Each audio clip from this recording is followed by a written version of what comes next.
Medical professional Dr. Julia Devereaux resides in New York. The first shots show her working at the hospital and needing to operate on a patient's heart in an emergency situation. After the operation goes well, Juliet spends the rest of the day sobbing on a hotel bed. Saddened, she switches off the TV and drifts off to sleep. The next day, Juliet searches for a rental flat in the Brooklyn region. She comes across an advertisement and decides to contact the realtor to arrange a visit. She looks it over, decides she doesn't like it, and so she looks for a better option. She then enters a building that is being renovated and speaks with Max, the owner. Juliet believes she won't be able to afford a home that size, but Max assures her that the rent is reasonable despite the fact that heating expenses are not included. He continues by saying that because he is remodeling the majority of the flats in the building, which his family bought in the 1940s, noise may be an issue. Juliet claims she doesn't mind because she works as a doctor and doesn't get much sleep. Max claims that despite all the problems, there is occasionally tremor since the tube runs below the structure. She adores the location. Max gives her the keys after that and then gets the papers. August, Max's grandpa, who resides in one of the flats in the building, surprises Juliet when she moves there. They identify themselves after he apologizes for frightening her. As dusk comes, Juliet is enjoying a soothing bath. She has just finished her skincare regimen when she hears a sigh, but the tube noise quickly muffles it. A short while later, she hears unusual noises while sleeping. When she gets out of bed, she sees that the flat door is wide open. After checking the living room, she locks it. She returns to bed after not spotting anything weird. The shadow of a person may be seen strolling just outside her room in the following scenario. The next day, when she returns home from her morning run, she discovers a kind present waiting for her. As she accepts it and enters, August observes her. She gets a text from Jack as she arrives at work. Juliet, her ex-boyfriend, has been avoiding him ever since he cheated on her and the two of them split up. Her friend and co-worker Sydney believes she deserves better. Sydney then persuades Juliet to go out that night and have a good time with her. Julia runs into Max as she comes home and thanks him for the welcome present, but he claims he didn't bring her anything. Then Juliet knocks on his grandfather's door and thanks everyone for the present while mentioning it. He asks her whether she finds living there with strangers to be tough after quickly changing the subject. He also expresses his loneliness. Juliet finds the situation odd and makes up a reason to depart the following day. Sydney takes Juliet to an art display. By chance, Max is also there and runs into them. Sydney, who appears to admire Max, is next introduced to him by Juliet. Max declines Sydney's invitation to join him for a drink since he is getting ready to go. Sydney whispers questioned if Juliet and him should date after noticing some spark between them. Since he is her landlord, Juliet is hesitant about the notion but decides to ask him to walk her home. So they stroll in front while conversing. Max explains that August suffered a stroke a few years back and hasn't been able to assist with upkeep since then. On their walk home, they paused at a bench and engaged in a lengthy conversation on life. On her porch, Jack is spotted keeping an eye on them from a distance. Juliet bids Max farewell, thanks him for a great night, and attempts to kiss him. Juliet apologizes, claiming she misinterpreted the cues, and he avoids her. After that, ashamed, she goes to be replaced. Additionally, it is clear that Juliet's mirror is a two-way mirror. The sound of a train makes her quiver while she takes a bath, and her wine glass breaks on the bathroom floor. The next day, Jack calls Juliet and apologizes and asks to see her. After hanging up, she immediately receives another call, this one from Max. Max apologizes for his behavior and extends an invitation to supper. They seem to be getting along at supper. Inquiring as to Max's single status, Juliet remarks that she is at ease in her new residence. He responds that he isn't a social person and that work takes up much of his time. They decide to have their first kiss a few hours later. The picture then switches to flashback mode, going back to the day Juliet did the heart operation. August was undergoing a checkup, so it turns out that Max and August were both present. Max read Juliet's name off the surgeon's name tag after being enthralled when he first saw her. Then, he saw Juliet's document about his apartment search that she had posted on the hospital bulletin board. At that point, it was obvious that Max had orchestrated the entire scenario, from phoning her to lure her to his building that needed work to following her to the art exhibit. The next scenario depicts Max having a number of keys in his hands, all of which are meant to lead to several entrances inside Juliet's flat. The film flashes back to the present. Although it is clear that Max is obtaining his wish, one night when the two are in bed, Juliet commands him to stop. She claims that she still has thoughts of getting back and wants some solitude.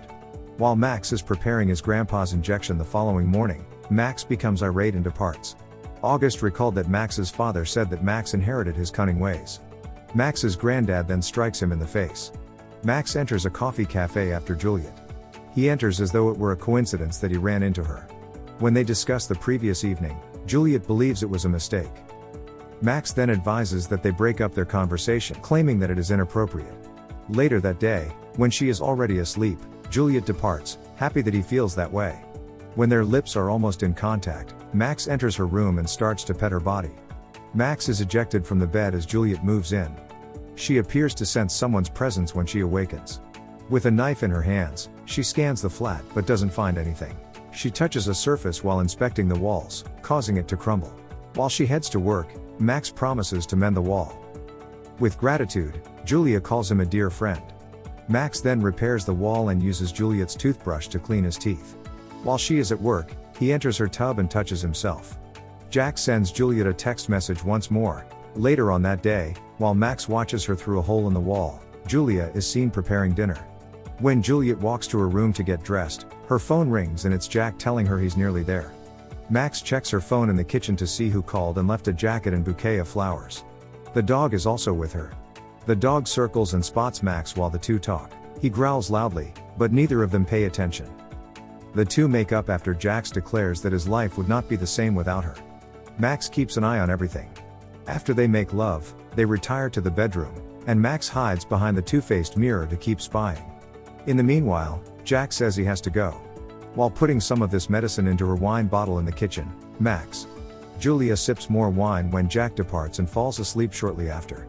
Max reappears and slithers over to suck her fingertips. When Juliet wakes up the next morning, she realizes she slept too much. She gets a headache and a strange feeling. She has a feeling that there is a problem with the flat. Sydney only advises her to get a louder alarm clock. Then Juliet makes the decision to equip the flat with a video surveillance system. The tech guy clarifies that the cameras don't record the bathroom or kitchen in August's bedroom. With the use of a syringe, Max administers a medication to his throat. He suffers in agony till his passing. Max doesn't feel guilty after that day. At a restaurant, Jack and Juliet have supper together. Outside, Max is seen observing them. Juliet and Jack part ways after saying their final goodbyes. Max pursues Jack and violently collides with him on a stairway. Jack hurts himself when he rolls down the stairs.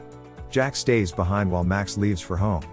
He waits for a chance to drug Juliet once again after seeing her drink wine. She soon drifts off to sleep as he walks in. She has her shirt unbuttoned as Max strokes her face. Then, as he brings her close to him, Juliet starts to open her eyes. Max strikes her big toe right away, causing Juliet to black out once more. Max doesn't continue, instead breaking down in tears since he knows that's the only way he can be with her. The following morning, after oversleeping while getting ready, Juliet awakens feeling unwell once more. She finds the syringes lit under her bed and brings it to the hospital.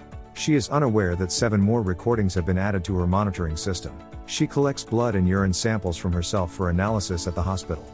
When Jack arrives at Juliet's house, he texts her to invite himself to supper. Max is cuddling some of Juliet's clothing while laying in her bed. Jack discovers one of the hidden entrances as he circles the flat. While Julia receives the results of her tests and discovers that she has been drugged, Max approaches from behind and shoves him into the room. She hurries to her flat while frantically pleading with Jack to stay away from it on the phone as she makes her way there. When Julia arrives home, she doesn't discover Jack or anything unusual. She then decides to check the recordings after seeing the notifications on her computer screen. She learns the truth about Max at last. She begins sobbing in sorrow as she realizes what he has done to her. Max knocks on the door and bursts inside the flat all of a sudden. Juliet attempts to cover up her tears as she shuts off her computer. When Juliet declines Max's gift of some lines in his toast to their relationship, Max becomes suspicious. Juliet continues by stating that she has been having difficulty sleeping recently and is weary. Julia runs away from him and picks up her phone in an effort to call Jack. Max questions Juliet about her attempt to reach him. Later, she asks Max where Jack is, but he says nothing. To soothe Juliet, he has her sit. He sneakily jabs Juliet's leg with a syringe from his back pocket. Juliet flees Max after stabbing him in the shoulder. Max grabs her, and they struggle in different sections of the apartment while Max tries to escape via a door. After cutting Max again, Juliet builds a refrigerator barrier. She phones the cops but gets disconnected. Juliet is tossed into her bed as Max appears behind her. He pretends to like her petting him before she accidentally kicks him in the groin. She goes to the toilet and feels dizzy as she looks in the mirror after Max handed her a present. Max pulls Juliet into the building's subterranean passages and opens it from the other side. Juliet escapes after stabbing him with a hair clip. Juliet finds a nail gun and returns to her kitchen while searching for him. Max surprises Juliet and hits her face. She collapses in a trance while Max is preparing to murder her, and Max announces that he never meant to hurt her. Juliet shoots him in the chest with the nail gun as she exits down a short passageway. As Max grabs her feet, Julia kicks him and walks away. In a dead-end chamber, she finds Jack's body hanging from the wall. She breaks the glass to go outside. Max assumes Juliet left as he arrives. They fight again when she surprises him behind. She kills him with 3 nail gun shots, including a headshot.